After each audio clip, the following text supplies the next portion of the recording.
All right, good morning, everyone. Thank you for joining us for this second session this morning of the Healthcare Symposium. I'd like to take a moment and introduce Tammi Ellis. She's the manager of volunteer services here at Mary Washington Healthcare. She's going to talk with you today about volunteerism. So this is such an exciting subject, dear to my heart. I do want to remind you that we love to see everybody's face this morning. So please, please, please keep your camera on. And if you have any questions, be sure to use the chat. We want to engage with you. Also, to win those gift cards, make sure that you change your name in the chat in the Zoom link that you want to have your first name and your last name. You want to win those gift cards. So get in that competition. I've got that competitive spirit. So I can't wait to find out who wins. So, and again, at the end of the chat, we'll also put the link in for you to review the symposium. And here we go. Tammi, will you take over? Good morning. Good morning, everyone. And thanks for joining the session on volunteering. I hope that you'll grab something valuable that'll help you if you decide to volunteer. So volunteering, why not? Volunteering is a great activity to get involved in. And I decided to kind of put this PowerPoint together about using the 5 W's: who, what, when, where, and why with volunteering. So the first thing is who, and that is you or anyone else who has a desire or passion to volunteer. And a couple things you need to think about before you volunteer is, are you going to be a good fit for that program? Do you meet all the requirements, your age, any qualifications you might have? And the best thing, and you'll hear me repeat it throughout this presentation, is, are you volunteering in something that you are passionate about or care about? So the what, does the volunteer opportunity interest you? Take a look at your skills, assess your skills.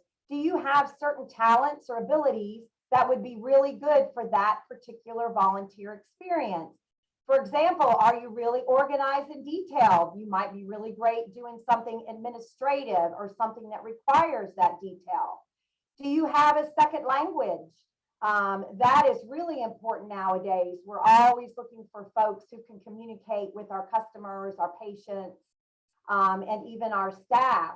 Do you have a special talent you want to share? Are you good at writing or public speaking or photography, or do you have some kind of a talent that you want to share?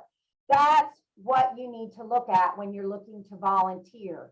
So when you go in for that volunteer interview, or even before you apply, give that organization a call or send them an email and ask them questions about the position, so you know that that position will be a good fit for you and that you're a good fit for that organization. So please evaluate when you are available before you volunteer. There's nothing worse as a volunteer manager is to think you have a really great, talented person to come in and volunteer, and then they can't come to any of the shifts. Their needs, their time needs don't fit our organizational time needs. So you need to think about that. And maybe you can do a one-time thing.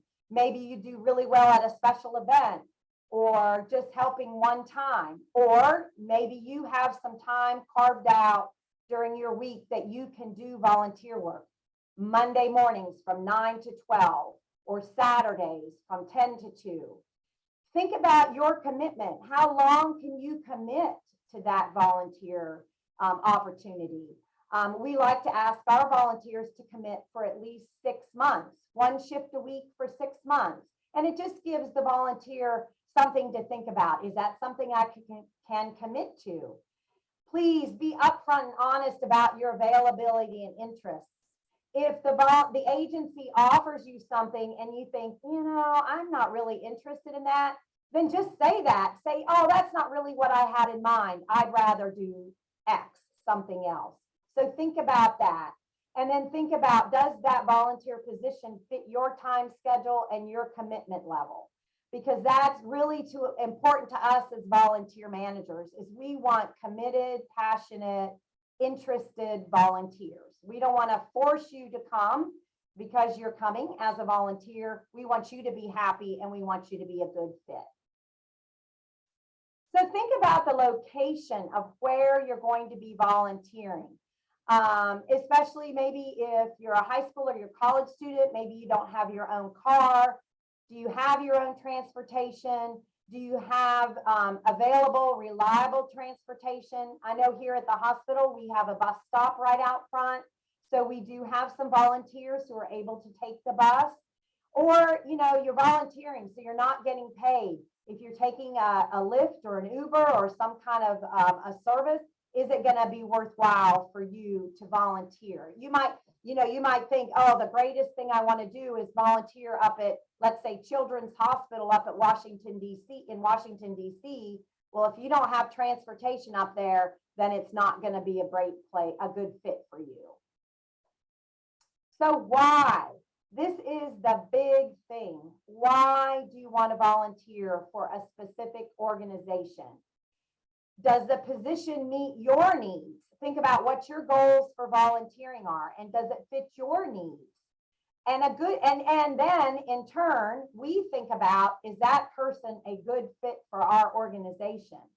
And a good fit means you can develop new skills, or you can expand an interest in the skills that you have with this organization.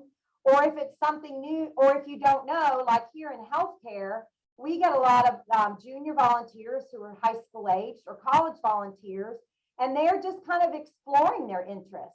Well, I think I want to be a doctor. I think I want to be a nurse. So I'm going to volunteer at the hospital and see if that's really what I want to do. And we've had situations where junior volunteers have said, I thought I wanted to be a doctor, and then I was in the hospital and I realized that isn't what I wanted to do, but I got in with the information systems department, the IS department or the IT department. And boy, I didn't realize that computers were so important, or IT was so important in the hospital setting. I'd really like to do that. So there really are a lot of things you can explore when you're volunteering. A great benefit of volunteering is increasing your self-esteem and self-confidence. I have seen the shyest high school student come in to our program, and by the end of the 2 weeks, they are just beaming about the experience that they've had there. And if maybe they applied one year and they didn't get in, but then the next year they applied again, when you're in high school and college, a year can make a huge difference. So if it's something you really want to do, don't give up on it, give it a try. There are a lot of benefits we talk about with volunteering. I think the number one is it makes you more competitive in the job market, and it looks great on a college or a job resume. Our students here, we require them to well, I'll talk a little bit more about our program later, but it really does look good on a college application to say that you volunteered.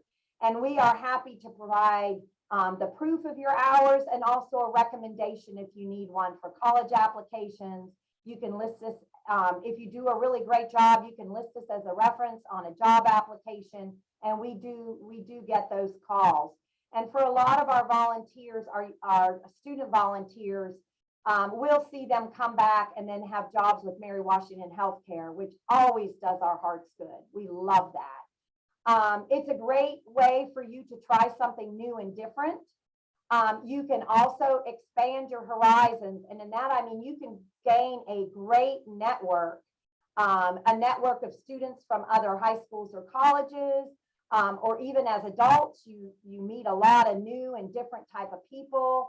You can learn if this is something you really want to do. You can make professional contacts, and you can really get to the heart of that organization and find out if it's something you really want to do. It also gives you a sense of purpose, and that goes back to that why. Why do you volunteer? Because it's something you believe in or you're passionate about. I know when I was young, I wanted to be a veterinarian. And so my thing was to volunteer in an animal shelter. And that was something I really enjoyed. But I found that cleaning out pet cages and dog cages and cat cages was not really the thing for me. So then I tried something else. And obviously, I did not become a veterinarian. I'm a volunteer manager. One thing I love is I love animals, but I also love working for people. And that's why I enjoy this job so much. So you want to volunteer and do something that you're passionate about. Believe it or not, volunteering as you become an adult can promote longevity. We have some adult volunteers here at Mary Washington that are in their 70s, 80s, and even we have one in her 90s who still volunteers. And it kind of provides a way for graceful aging. And it also keeps that socialization and that kind of thing alive in your life when you may feel that you're isolated. And the best thing ever was to get our volunteers back after we were shut down after COVID. It really was helpful to the volunteers as well as to Mary Washington. It also, if you volunteer and you are away at college or you're in a new city or town, volunteering is an excellent way to find a new niche in your new location. You can find other people that have same interests. You can learn more about a new city or town or about that organization. So it's really a great way to kind of break those doors down and find a place where you feel welcomed and needed and that sort of thing. And it's also an excellent way to develop professional relationships, whether you're here as a junior volunteer, as a college volunteer. Here at Mary Washington, you might be volunteering on an actual clinical medical floor, and you can meet physicians and nurses and CNAs and respiratory therapists and all kinds of people that are in the field that you can ask questions and find out more about what their path to their job was. So you can develop really important professional relationships. So before you choose a volunteer opportunity, I just kind of want to reiterate the things that are important to remember. Make sure you're doing something you're passionate about. Make sure you are available, especially once you've gone through the interview process and an onboarding or orientation process. That's a lot of time you've spent and a lot of time the organization has spent on you. So make sure that you are available and that you are committed, and let them know up front. Well, I'm just going to be, I just need this volunteer work for the summer, or I need to get so many hours, or I can do this from now until January. Or as an adult volunteer, they might say, oh, I definitely can do this 6 months. We have some volunteers that have been here for 20 years. Just make sure that you're honest and clear with the organization that you're interviewing with. And then make sure that you feel that you are a good fit, because that is exactly what the volunteer staff is thinking about you. They're thinking, you're immediately, when you meet someone, you're immediately thinking, oh, wow, they would be great at our information booth, or they would be great up on a floor. So you want to make it sure it's a good fit. And we don't feel bad at all if somebody comes in and says, I thought I wanted to volunteer at the hospital, but that's really not going to work for me. We don't want to waste your time, and we know you don't want to waste ours. So we appreciate that honesty. And then we'll try and give you recommendations on other things that you might be interested in. I wanted to share this video with you, I hope. This is a young woman, and at the time, this video was from 2019, but at the time, I think she was a freshman in high school. The video is about 10 minutes, but she's really engaging and she's very interesting, and she really tells it from a student perspective of why volunteering is important and what was unexpected for her when she began to volunteer. And just listen for those things that she talks about, because she'll talk about what she has talents for, what she's passionate about, and how that got her involved in some volunteer experiences.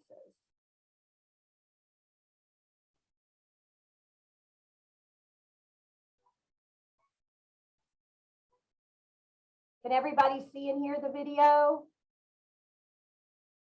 Great. I can see it, I can't hear it. Okay, let's see. Can you hear it now? It's just really quiet. Yeah, that's about as high as I can get it on my computer. Let me see, hang on. Oops, sorry. According to Stanford University, although over 90% of Americans want to volunteer, only 1 in 4 actually do. When my friends or classmates find out I volunteer, they usually ask why. At my school, we don't need volunteer hours to graduate, and I'm just a freshman anyway. Most of the time, I respond with something like, because I want. And while that is true, there is so much more than that. But I can't give them a whole TED talk for it. So why even volunteer? I would say it's for the experience. In more ways than one. I volunteered at many places since I was a little kid.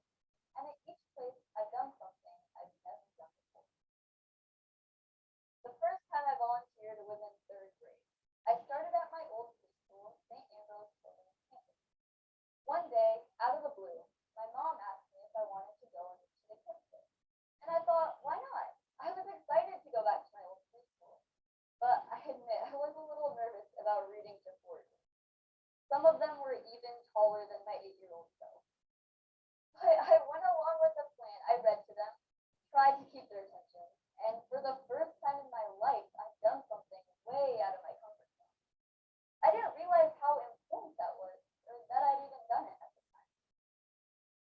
A couple years later, when I was 11, I started volunteering at the Big Art Museum, where I've gone to countless art classes and have visited multiple times. I practically grew up there and I wanted to give back. So I volunteered at the summer classes for younger children.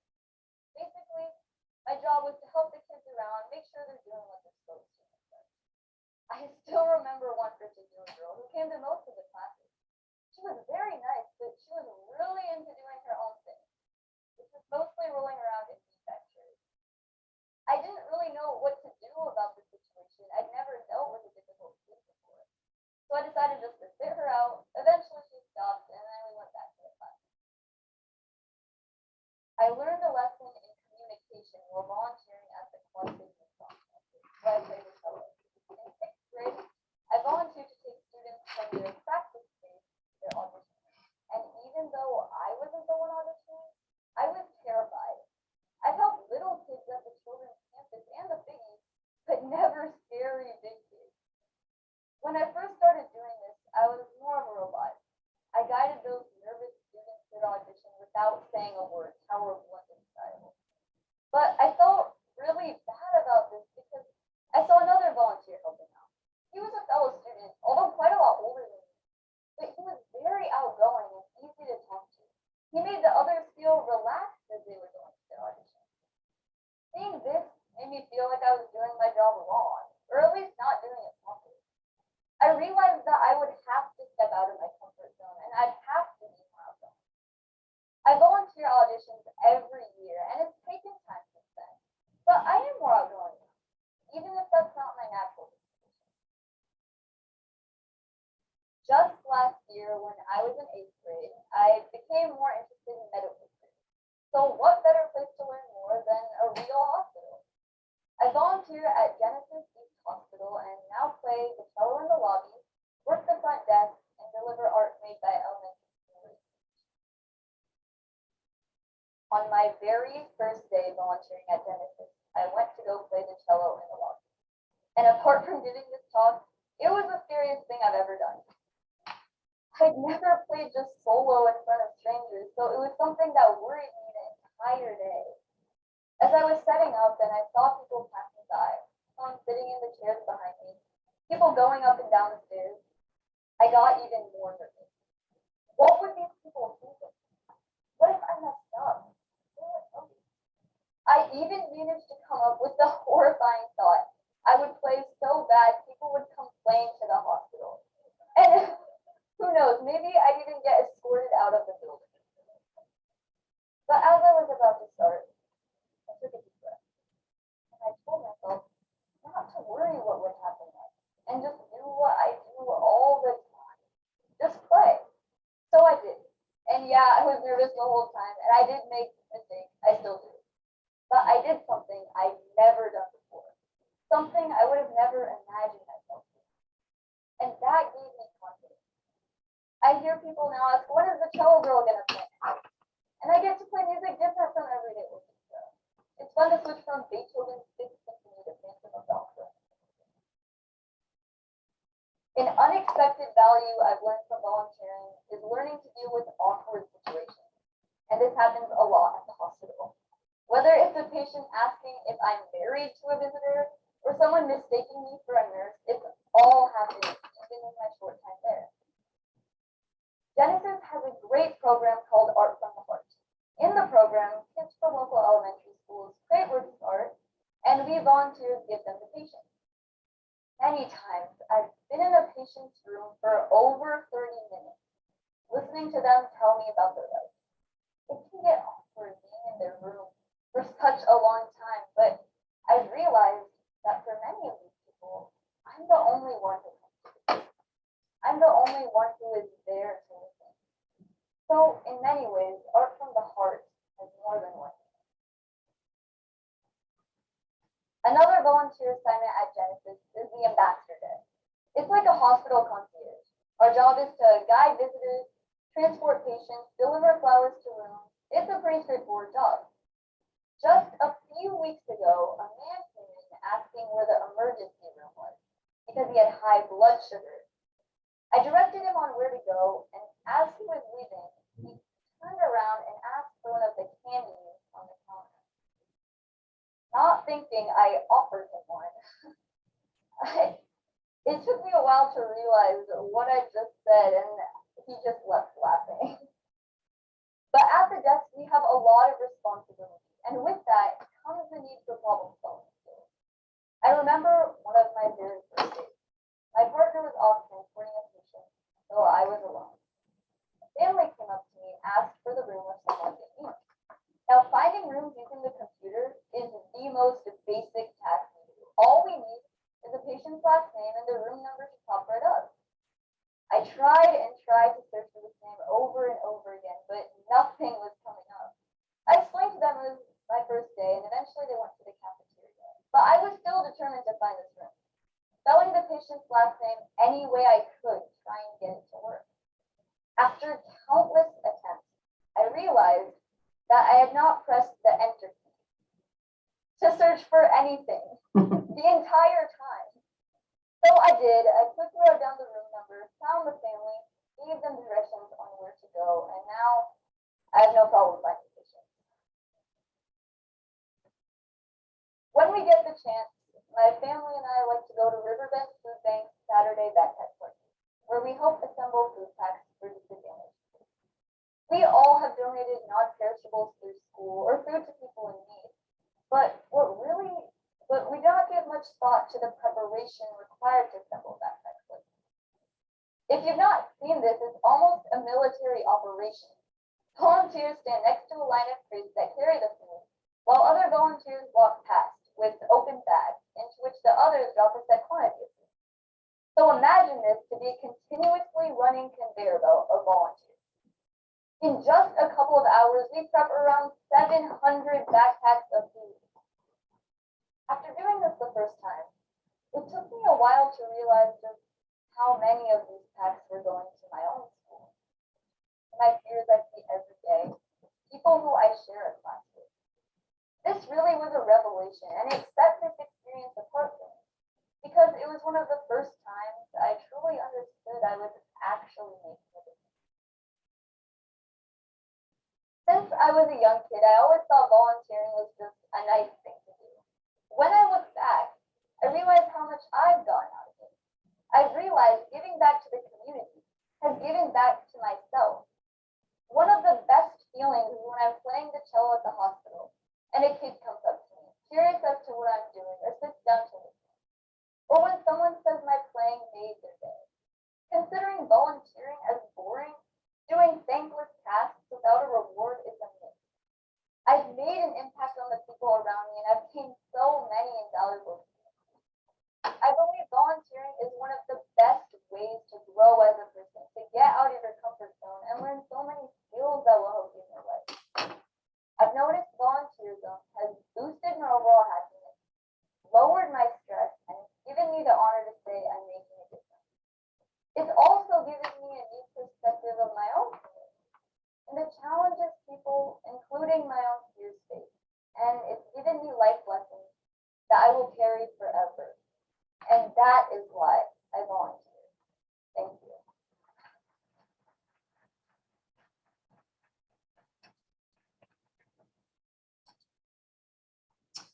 All right. I think that she gives a great presentation and she highlights a lot of those things that I talked about at the beginning.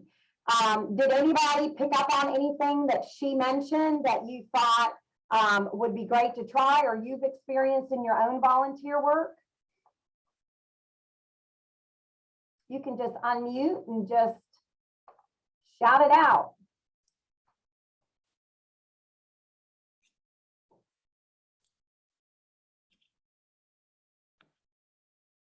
Has anybody in the group volunteered before? You can just click on the raise your hand, or anybody volunteered? Yeah, Kayla. So Kayla, what is the number one thing you've gotten out of volunteering? Where did you volunteer and what did you get out of it the most? So it wasn't with Mary Washington, but I did do a lot of volunteering when I was in high school as a rowing program. So the first place I volunteered at was, I believe it was like at a nursing home. It was mainly just going around making sure all the citizens had what they needed, if they were entertained, if they wanted to go, they did.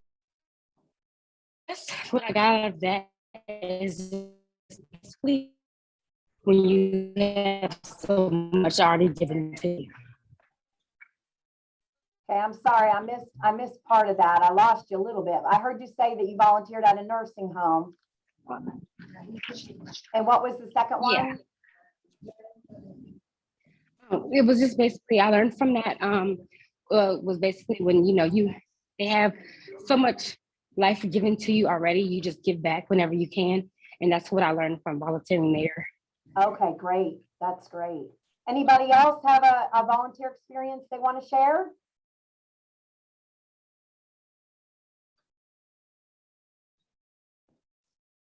Well, Tammy, thank you so much for presenting today on volunteering. I'm sure there were a lot more opportunities that people had with volunteering than they wanted to share. But I am excited, if anybody is interested in that, for them to reach out to you. And that would conclude this session. So Tammy, again, thank you. Thank you. I am going to put the link to the survey again. You want to check that out at the end of the day. Make sure you have time to do that, and also gives you time to win those gift cards. And I'm also going to put the link in for our next meeting, which is going to be at 10:15. So we're going to take a 15-minute break. We want you to join us back at 10:15 for Gregory Jones talking about information services. So we look forward to seeing you there. And I think that's it. All right, Tammy and everyone. Hey, Adele, do you mind posting our volunteer website address for folks if they're interested in opportunities at Mary Wash? Yeah, absolutely. I am going to look for that link and I'll get that in the chat. Okay. Okay, sounds good. Thank you all. Thank you, everyone. Bye-bye. Bye.